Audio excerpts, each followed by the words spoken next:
Bienvenue dans ce chapitre 1 et par la même occasion dans ce cours sur Louis XIV et sur le grand siècle, même si les deux se mêlent un peu. Vous allez pouvoir découvrir au fil de ce cours un peu tous les aspects de la personnalité du roi Soleil qui était vraiment très complexe et vraiment le plus surprenant, je dirais, dans Louis XIV, j'allais dire dans ce cours, mais bon, ce cours concerne Louis XIV, donc le plus surprenant dans Louis XIV, c'est que c'est un roi qu'on croit connaître, que tout le monde croit connaître parce qu'on l'a vu à l'école, enfin si ça existe encore à l'école, hein, ça a été supprimé aux dernières nouvelles. On en a entendu parler à l'école, on a vu des images d'Épinal, on voit le château de Versailles, la grandeur, le roi soleil, le roi des arts, de la culture, le rayonnement. Et en fait, on le connaît très peu. On connaît très peu sa personnalité, je l'ai dit, très complexe. Savez-vous que Louis XIV est un roi très timide, très réservé, qui n'a pas de goût pour les cérémonies, ce genre de choses, on ne le sait pas. On ne sait pas aussi la charge qui pèse sur ses épaules et à quel point il est écrasé par le devoir moral, par le devoir politique. On se trompe également sur la monarchie absolue, ce qu'on appelle monarchie absolue, alors qu'en fait, on était très loin de la monarchie absolue à cette époque. Et c'est justement tout ça, avec bien sûr les épisodes qui ont marqué le règne, comme Versailles, comme le roi, sa relation avec les femmes, avec ses nombreuses maîtresses, ou encore les guerres du règne, comme la guerre de Dévolution, de Hollande, la guerre de la Ligue d'Augsbourg, et la guerre d'Espagne. Enfin, on va voir tout ça. Et vous n'êtes pas au bout de vos surprises, puisque je l'ai dit, c'est un roi méconnu. Alors si vous connaissez déjà très bien Louis XIV, ce sera une occasion d'approfondir un peu, ou de vous remémorer tout ça, de rebrosser le tableau du grand siècle, en rentrant un petit peu plus dans les détails. Et si vous ne le connaissez pas du tout, que vous avez comme beaucoup de gens l'image d'Épinal, eh bien là je l'ai dit, vous n'êtes pas au bout de vos surprises, parce que c'est vraiment fascinant et à mille lieues de ce qu'on croit savoir. Donc voilà, bienvenue dans ce cours. C'est un grand plaisir pour moi de vous présenter ce cours aujourd'hui, qui a été le fruit d'un long travail parce que le grand siècle, eh bien, il est très grand, il est très dense, il y a beaucoup de détails et il fallait rendre quelque chose qui soit à la fois pas trop grossier, enfin pas trop vulgarisé pour quand même entrer dans les détails, s'imprégner des grands personnages du règne, mais aussi ne pas rendre ça trop technique justement. Donc c'était ma mission et c'est donc avec grand plaisir que je vous propose ça aujourd'hui. Et on commence tout de suite avec le chapitre numéro 1 sur 12. Cette fois, il y a 12 chapitres, c'est pour dire à quel point c'était dense. Le chapitre 1 est consacré à, bien sûr, la naissance, l'enfance et l'éducation du jeune Louis XIV. Alors pour l'instant, on va commencer ici, Louis XIV n'est pas né, puisque avant de devenir le plus grand roi du monde, Louis XIV était avant tout un enfant du miracle, parce que c'était pas évident avant sa naissance. En 1637, Louis XIII, donc son père, et Anne d'Autriche, sa mère, 1637, ils entament leur 22e année de mariage stérile. Ils n'ont toujours pas eu d'enfants. Ils sont mariés depuis 1615, donc ça fait 22 ans en 1637 qu'ils n'ont pas eu d'enfants. En 1615, lorsqu'ils se sont mariés, ils ont incarné l'union en leur temps de la France avec l'Autriche des Habsbourg, puisque Anne d'Autriche, faut pas s'y méprendre. Anne d'Autriche, elle appartient à la dynastie des Habsbourg, donc autrichienne, mais elle est espagnole. Enfin voilà, c'est Anne d'Autriche, ce sont les Habsbourg, mais Anne d'Autriche vient d'Espagne. Donc ils ont incarné l'union entre la France et les Habsbourg, qui ont été en guerre depuis François Ier. Alors le mariage a été consommé le jour même, ok, pas de problème, mais aussitôt après, hein, aussitôt leur nuit de noces si vous voulez, les deux époux ont pris leur distance, enfin c'est surtout Louis XIII qui a pris ses distances, et ils n'ont plus partagé le même lit pendant 4 ans. Donc ils se marient en 1615 et pendant 4 ans jusqu'en 1619, ils ne dorment même plus ensemble. Donc là, pas possibilité de concevoir un héritier. Et justement, à partir de 1619, ils vont se rapprocher. Mais là, ce sont les fausses couches qui vont intervenir, puisque la reine va avoir de nombreuses fausses couches, une en 1619, une en 1621, et une autre en 1622, et c'est là que l'éloignement va reprendre. Faut dire que Louis XIII aussi, c'est un roi qui est timide, qui est austère. Ce qu'il aime, c'est la chasse, la danse, la chanson, et bien sûr la guerre, puisque Louis XIII est le dernier, enfin pas ça va se prolonger avec Louis XIV, mais justement ça va s'arrêter à partir de Louis XIV. Louis XIII est le dernier roi qui commande ses armées en personne, sur le champ de bataille.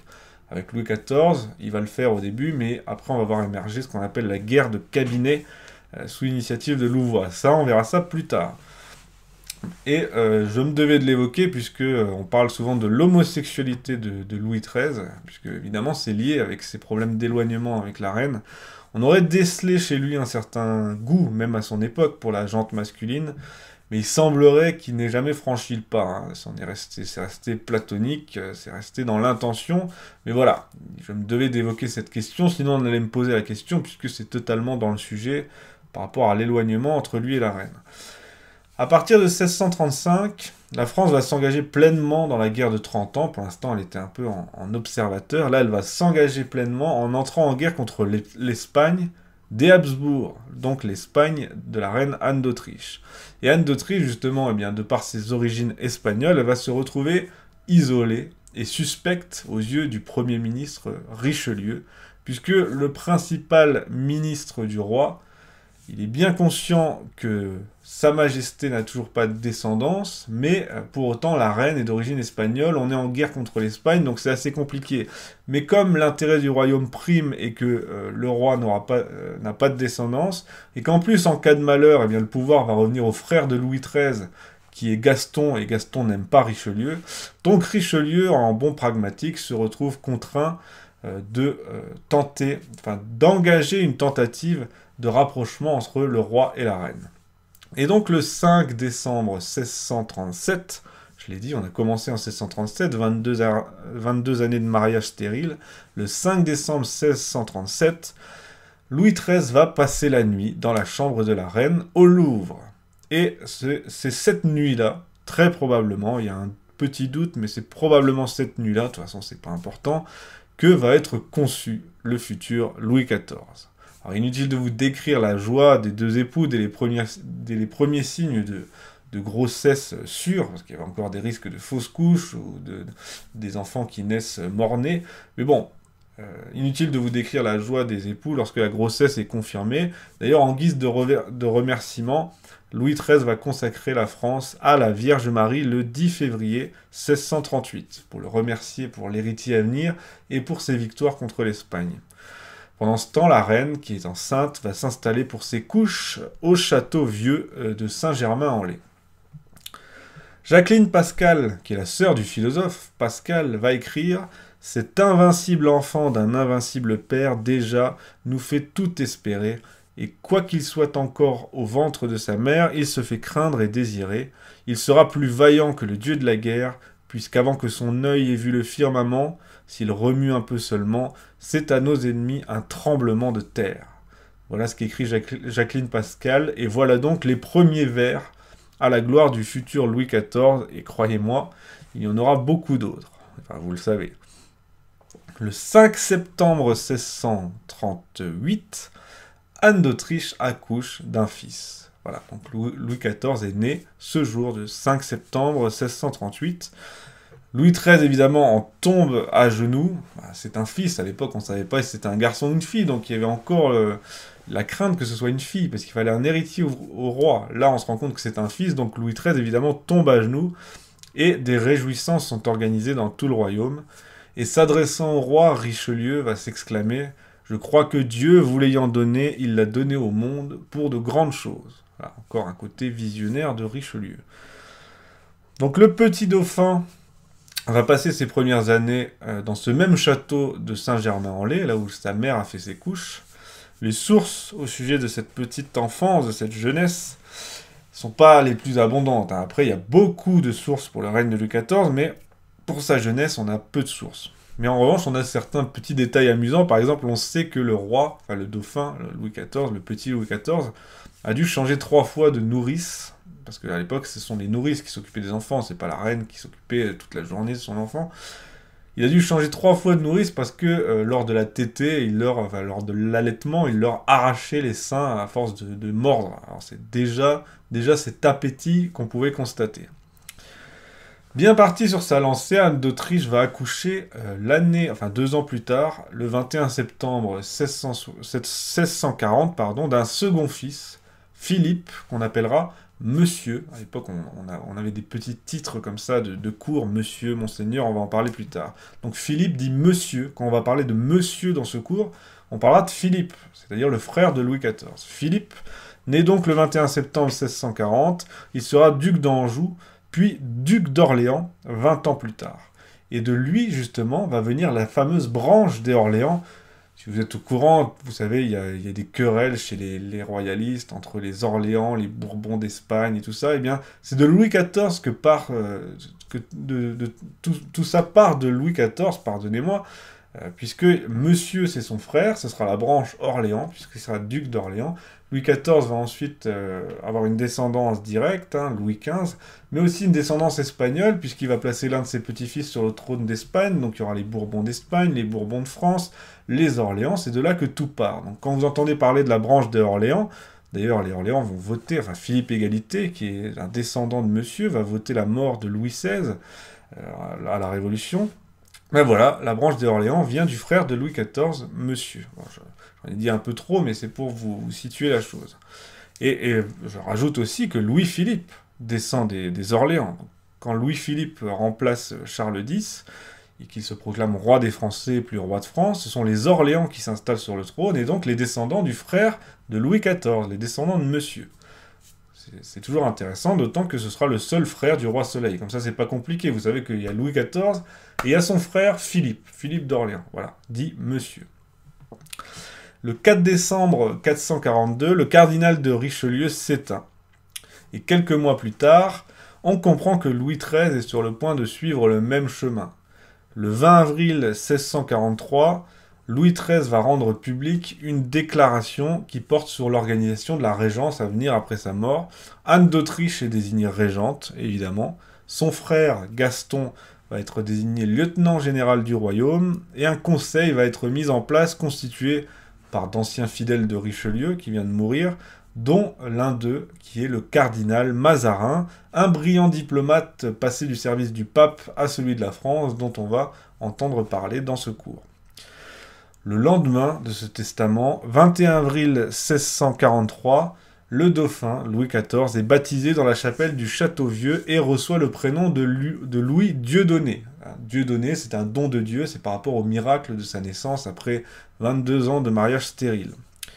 Le 14 mai 1643, ça fait beaucoup de dates à la suite, après une longue agonie, durant laquelle il va montrer un grand courage, et il était assez impopulaire dans l'opinion, entre guillemets, Louis XIII, et justement, pendant cette agonie, il va montrer un grand courage, une grande pudeur face à la mort, et il va gagner l'affection de l'opinion, finalement, durant cette agonie. Donc, le 14 mai 1643, après une longue agonie, le roi Louis XIII rend son dernier souffle. Il a 42 ans, et nous sommes au lendemain de la victoire française de Rocroi. Donc le dauphin et la cour vont se rendre au Louvre dès le 15 mai, donc le lendemain, et le jeune Louis est acclamé par la population parisienne qui scande sur son passage « Vive le roi ». On va parler de la régence et de l'éducation maintenant, puisque Louis XIII est mort. Alors, il avait désigné un conseil de régence présidé par Anne d'Autriche, il avait intégré Mazarin à ce conseil, un fidèle de Richelieu, donc ennemi d'Anne d'Autriche, et bien là, à la surprise générale, Anne d'Autriche va maintenir Mazarin au conseil. Lui, la créature de Richelieu, qui est donc hostile à son Espagne natale, et méfiant envers elle-même, puisqu'elle est espagnole.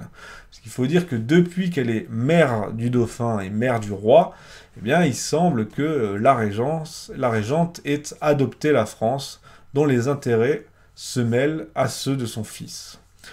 En 1645, le dauphin atteint l'âge de 7 ans, Louis XIV atteint l'âge de 7 ans, et son éducation, comme c'était de coutume à l'époque, va passer aux mains des hommes. Avant 7 ans, ce sont les femmes qui s'occupaient des enfants, et après 7 ans, c'était les hommes. Bon, je dis ça, c'est pour les princes, les rois, la haute aristocratie, pas le paysan, mais à partir de 7 ans, il passe aux mains des hommes, c'est ce qui arrive en 1645, et donc c'est Mazarin lui-même qui va être nommé surintendant de la conduite du gouvernement du roi, et de Monsieur, puisqu'il s'agit d'éduquer Monsieur également, et le marquis de Villeroy va être nommé gouverneur. En tant que futur roi de droit divin, Louis va recevoir, sous l'influence de sa mère, très catholique, l'espagnole, une importante éducation religieuse. il va pas se montrer très intéressé par les études théoriques, scientifiques, les mathématiques, tout ça. Il préfère largement les activités de plein air. Par exemple, la chasse, les exercices de plein air, quoi. Et surtout la danse, où il excelle. Il sera durant tout son règne un extraordinaire danseur, Louis XIV. Il animera les cérémonies de sa danse et tout le monde en sera stupéfait, quoi. Voilà, c'est un roi qui préfère l'action, qui préfère bouger, qui préfère la chasse, qui préfère la guerre, qui préfère plutôt que les études avec un livre sur une table. Mais tout ça, ça faisait partie de l'éducation du roi, hein. C'est pas des... On n'est pas en cours de PS, là, quand je vous dis l'activité de plein air, hein. À l'époque, c'était très important. C'était un roi qui devait avoir un savoir, mais c'était aussi un roi qui gouvernait par l'action. Donc tout ce qui était chasse, exercice militaire, etc., c'était tout aussi important que la théorique. Et Louis XIV avait un penchant pour cet aspect-là. On va lui apprendre le latin, l'espagnol, mais aussi l'histoire. On va lui donner comme modèle Saint-Louis et Henri IV comme modèle suprême, mais pas son père, hein. On va se garder de mettre volontairement de côté l'exemple de son père. On n'a pas envie de renouer avec le règne qui vient de s'écouler. À l'époque, l'éducation du roi, je l'ai dit, elle était tout aussi pratique que théorique, et il va recevoir donc une éducation guerrière également. Par exemple, en juin 1646, il va assister au rassemblement des troupes en vue de la guerre de Flandre à Compiègne. Et dans les jardins du palais royal, où la famille réside, c'était le palais cardinal, c'était le palais de Richelieu, et maintenant ça a été rebaptisé palais royal, c'est là pour l'instant que la cour réside et que le dauphin réside. Dans les jardins du palais royal, il a fait construire un petit fortin et il s'entraîne déjà à la guerre en compagnie des jeunes princes et des fils de courtisans. Donc, comme je l'ai dit, le roi de France à l'époque se doit tout autant d'être un homme de science que d'un homme d'action, même si Louis a déjà choisi son camp. Lui, il préfère l'action, les activités de plein air et la danse. Et sa santé se montre déjà assez fragile à l'époque. On va en parler dans le dernier chapitre de la santé fluctuante du roi, même s'il était de constitution robuste, donc il a pu faire face. Mais il a eu beaucoup de problèmes de santé. Par exemple, en 1647, la petite vérole va le frapper violemment. On va le croire mort. Et pourtant, il va s'en remettre. Mais son éducation, son enfance se déroule normalement malgré ses petits problèmes de santé. D'ailleurs, Mazarin, qui est nommé intendant du gouvernement du roi, ne va pas prendre une part très importante à son éducation. Il s'en moque un peu, il est occupé à la guerre de 30 ans, puisque la guerre de 30 ans est sur le point de s'achever. Et Mazarin est à la manœuvre quand, en octobre 1648, vont être signés les traités de Westphalie, qui sont son chef-d'œuvre, l'Europe westphalienne, avec les intérêts, la reconnaissance des intérêts des États, la délimitation des frontières. C'est vraiment quelque chose qui va modeler l'Europe, et c'est l'œuvre, entre autres, de Mazarin. Donc il est tout occupé à ça en 1648. Voilà pour ce chapitre 1. Je pense qu'on a parlé de la naissance du roi comme il se devait, avec les problèmes entre Louis XIII et Anne d'Autriche, de son éducation aussi, avec son penchant pour les activités pratiques, de la régence. On a déjà quelques figures qui ont émergé à votre connaissance, comme Monsieur, comme le cardinal Mazarin, comme Anne d'Autriche évidemment. Et je vous retrouve donc pour le chapitre numéro 2. Et c'est le début des complications pour Louis XIV, puisque le chapitre numéro 2 est consacré à la Fronde. A tout de suite, ou à bientôt, si vous regardez le cours, enfin vous regardez quand vous voulez, après tout. Ouais. À bientôt.